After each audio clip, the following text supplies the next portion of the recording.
Hi, I'm Kurt Anderson, President of the Amador Winemakers Association.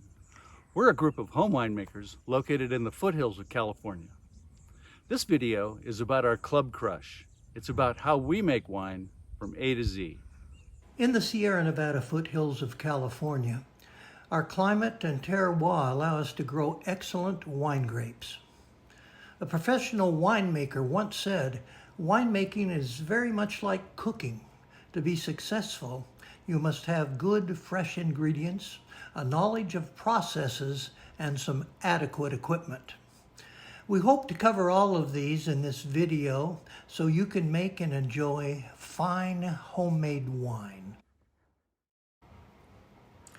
Good wine begins in the vineyard. Today we are at the Uphill Winery's vineyard of Ira Rosenthal in Fiddletown, California. Ira tends personally to his 5 acres of vines, which include Cabernet, Tempranillo, and Primitivo. Checking for sugar and acid will determine ripeness.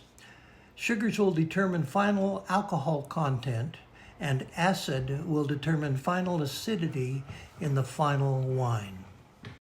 The big day of a wine grape grower is harvesting, usually in the fall. The date of harvest is determined with the collaboration of the winemaker and grape grower. The harvest team is assembled in the vineyard very early in the morning, or in some cases, the dark of night. Wine grapes do not continue to ripen after being picked, so the harvest team begins when the temperature is the coolest. After a day of hard work, the grapes are ready for the crush. The grapes arrive at the winery crush pad as soon as possible after the harvest to keep them cool. Our team of club members assist one another to process the grapes.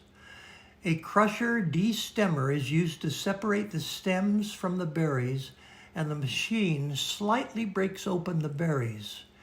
This is what becomes the must. Our club members take their must home for processing into wine. When yeast is added to sugar, it will ferment and generate alcohol. Different yeasts will impart different characteristics to the final wine. Best practice of inoculation is mixing yeast with either tepid water or must. This mixture is then added to the must. As the must ferments to dryness, typically 7 to 14 days, the must will develop a cap of grape skins that are pushed up by the developing CO2. The must then is punched down 3 to 4 times per day. Care should be taken to keep the fermentation room cool, somewhere in the 60s Fahrenheit, and be sure to keep the punching equipment clean. With a hydrometer, one is able to measure the sugar in the must. Should a dry wine be desired, the final sugar should be 0. A sweet wine will have a higher sugar level, about 1 to 5% sugar. When fermentation is complete, the must has become wine. Pressing will separate the solids in the must from the juice. The basket press is easily set up. The must is poured into the press, and the free run will accumulate in the bottom of the press and be directed to the container. When the press is full, the must is pressed. This wine will be added to the aging container, either a carboy, a barrel, or another container. While the liquid is now wine, it is not yet ready to consume.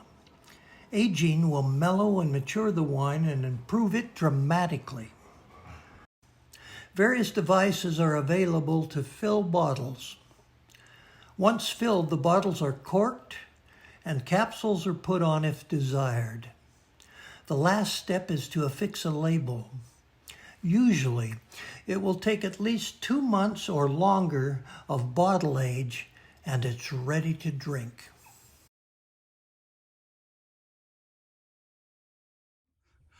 Thank you for watching.